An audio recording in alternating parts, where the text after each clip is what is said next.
aux fellations. On parle des femmes qui prennent plaisir à faire l'amour, c'est-à-dire par l'arrière, accepter à ce que l'homme l'enfile par l'arrière. Cette nouvelle génération, vous savez ce que j'ai remarqué, c'est que les jeunes femmes, elles ont des goûts, elles sont attirées par des choses un peu compliquées par la nature.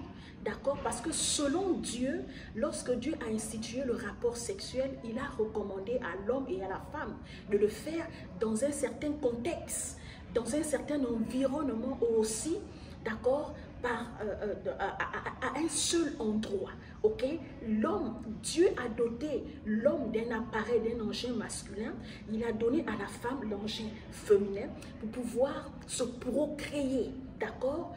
Le sexe masculin qu'on appelle le pénis et le vagin, qui est le sexe de la femme, nous ont été donnés pour se procréer.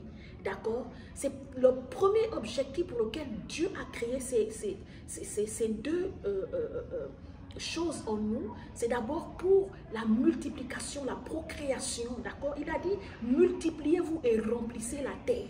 D'accord? Perpétuer la race humaine sur la terre. C'était le premier but pour lequel Dieu a créé, d'accord, ces deux choses sur l'homme et la femme.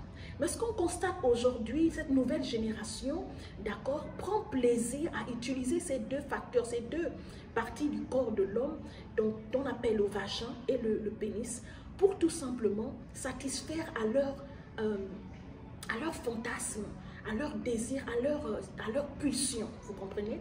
Ils prennent plaisir à satisfaire leur pulsion. Alors comprenez ceci. Sur le plan mystique, sur le plan physique, ça nous apporte du plaisir. Sur le plan physique, sur le plan naturel, dans le couple, dans la relation, ça vous fait du bien. D'accord? Mais sachez que sur le plan mystique, il y a des conséquences. Il y a des véritables conséquences lorsque une femme accepte qu'un homme lui fasse l'amour par l'arrière. Lorsque une femme accepte que l'homme l'enfile par l'anus. Vous comprenez? Voici deux premières conséquences quand tu acceptes que l'homme te fasse l'amour par l'anus. La première conséquence, d'accord, c'est que faire l'amour par l'anus favorise l'accès, d'accord, des sorciers dans ta vie. Je vous explique pourquoi. Les hommes qui pratiquent la sorcellerie, donc on appelle des sorciers chez nous en Afrique, donc on dit les hommes qui sortent en vampire, les femmes qui sortent en vampire, lorsqu'ils doivent transcender, lorsqu'il quitte son corps spirituel, lorsque son esprit sort de son corps, d'accord, ceux qui sortent en vampire, ils sortent par l'anus. Vous comprenez? Et donc, de même que quand quelqu'un sort en vampire, il va en sorcellerie dans le monde de ténèbres pour faire du mal, tuer les gens, boire le sang, ils mettent tout ce qu'ils font dans la sorcellerie. De même qu'il sort par l'anus, aussi, quand il doit rentrer pour détruire la vie de quelqu'un, il rentre aussi par l'anus. Donc, sachez que vous êtes vous-même, comment on peut dire, participant, d'accord?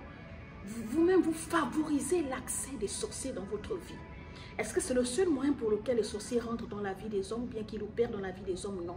Il y a beaucoup de portes d'entrée dans la vie par lequel les sorciers rentrent dans la vie des hommes. I'm sorry. Go ahead. Yes. So sorry. Thank you. I'm sorry. Donc, il y a beaucoup il y a plein, d'accord, de voies par lesquelles les sorciers peuvent rentrer dans la vie d'un homme ou bien d'une femme pour tout simplement détruire votre vie. Pourquoi je viens vous faire ce message? Parce que, effectivement, il faut bien qu'on arrête cette hémorragie. C'est une hémorragie. La deuxième conséquence lorsque vous faites l'amour par l'anus, ça favorise les dépressions. Sachez que l'anus, d'accord, le muscle de l'anus, c'est le muscle qui relie le nerf principal. Donc, le muscle qui part de l'anus, c'est le même muscle-là qui est connecté au nerf principal, d'accord, et qui vient jusqu'au cerveau de l'homme. Et à chaque fois que vous faites du mal à ce muscle, d'accord, ce muscle-là touche votre nerf principal. Et lorsque votre nerf principal est fragilisé, facilement, peu importe les pressions que vous pouvez vivre, d'accord, ça va faire en sorte que... I'm sorry, go ahead. You're good. Ça fera en sorte que en fait, vous subissez par exemple des dépressions. En fait, ça facilite, d'accord, la dépression, l'accès de la dépression aussi, ça facilite le stress, d'accord. Vous fragilisez en fait votre capacité de pouvoir supporter certains stress et certaines situations compliquées dans votre vie. Vous comprenez? C'est des erreurs que beaucoup d'entre nous, nous avons fait. La parole de Dieu dit que mon peuple périt par faute de connaissance. Mais quand tu as découvert certaines choses, il faut devoir arrêter. D'accord? L'objectif, en fait, ce n'est pas de venir juger quelqu'un ou condamner quelqu'un, mais l'objectif, en fait, c'est de vous dire que si vous avez pris plaisir à faire l'amour par l'arrière, d'accord, essayez de soit modérer, d'accord, soit de modérer ou bien de complètement arrêter. Parce que tout simplement, peu importe le nombre ou le type, la manière dont vous prenez plaisir en faisant l'amour par l'arrière, vous vous détruisez vous-même. D'accord? Donc, sur le plan divin, il est interdit de faire l'amour par l'anus, mais aussi sur le plan physique. Même selon votre moralité humaine, votre intégrité humaine, votre personnalité humaine, vous êtes en train de vous détruire sans le savoir. Vous comprenez? Alors donc, sachez que, pour ma part, je voulais ajouter quelque chose. Les jeunes femmes, vous savez ce qui est dommage, c'est que la jeune femme aujourd'hui, elle n'aime pas qu'on lui porte des conseils. Elle vient chercher les conseils quand elle est déjà dans les problèmes. Elle vient chercher les conseils et le réconfort lorsque parfois il est trop tard. Jeune femme, comment est-ce que tu peux accepter qu'un homme qui ne t'a pas épousé te fasse l'amour à l'anus? Comment est-ce que tu peux accepter qu'un homme qui ne t'a donné aucune garantie de vivre avec toi, ni de te marier avec lui, il te fasse l'amour par l'anus? Il est en train de te détruire. Je vous raconte l'histoire d'une jeune dame et d'un jeune homme qui vivaient en Occident, qui sont allés pour leurs études universitaires. Ils ont terminé les études universitaires et ensuite le jeune homme en question, il était prêt, il était sur le point d'épouser la jeune dame parce qu'ils étaient fiancés depuis des années. Donc ils étaient sur le point de rentrer en Afrique. Alors le jeune homme, par conviction personnelle, il a décidé de ne pas connaître la jeune femme jusqu'à ce qu'il se marie. Mais bizarrement, ils sont allés boire pour leur enterrement de fin des études. Et après avoir picolé, le gars a dit, bon, il a envie d'essayer de faire l'amour avec sa fiancée. Et en faisant l'amour, il a constaté que la femme était trop ouverte par l'avant, elle était aussi ouverte par l'arrière. D'accord? Et donc, cette jeune fille, elle vivait avec un homme, elle était fiancée avec un homme qu'il a laissé, en fait, le temps de se construire. Il a laissé la fille, en fait, ils ont décidé de vivre la chasteté. D'accord? L'homme n'était pas chrétien, mais lui, il voulait vivre la chasteté par conviction personnelle.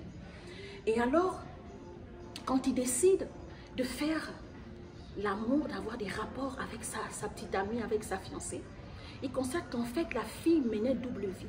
Et malheureusement, la double vie que cette fille menait, d'accord, elle a détruit l'arrière. Son arrière était tellement ouvert, le avant était ouvert. En fait, il a constaté que sa fiancée avait une vie sexuelle intense, une vie sexuelle récurrente. Ils étaient sur le point de se marier, ils avaient donné la date de mariage. Ils avaient déjà tout organisé, les parents leur attendaient en Afrique. À leur arrivée, un mois après, ils devaient célébrer leur union de mariage pour la fille. Deux jeunes intellectuels, d'accord, avec des doctorats. Mais cette jeune dame-là, elle a raté le bonheur, l'amour de sa vie, d'accord, tout simplement parce qu'elle n'a pas fait attention à ce qu'elle faisait. Les hommes qui vous imposent de vous faire l'amour par l'anus ou par l'arrière au prix de X ou de Y, ils savent ce qu'ils font, ils sont conscients de ce qu'ils font. D'accord? C'est pour cela que beaucoup de femmes aujourd'hui se retrouvent célibataires. C'est-à-dire quand on dit célibataire, elle n'a même pas un homme sérieux dans sa vie, un homme sérieux, un homme sincère, un copain sérieux ou sincère, tout simplement parce que vous êtes détruite. Je viens appeler à votre conscience que les jeunes femmes, faites attention. Faites attention à toutes les pratiques que vous faites. Parce que tout ça ne se... En fait, ça se répercute sur vous, d'accord? Mais aussi, ça vous détruit vous-même. Vous êtes libre. Parce que Dieu déjà lui-même, il nous dit, je mets devant toi la vie et la mort. Il nous donne le libre arbitre de choisir qui nous voulons être sur la terre, qui nous voulons devenir et ce que nous voulons faire. À un moment donné, quand l'homme t'a déjà pris de partout, il t'a connu de partout, qu'est-ce qui est encore un mystère en toi? Il n'y a rien.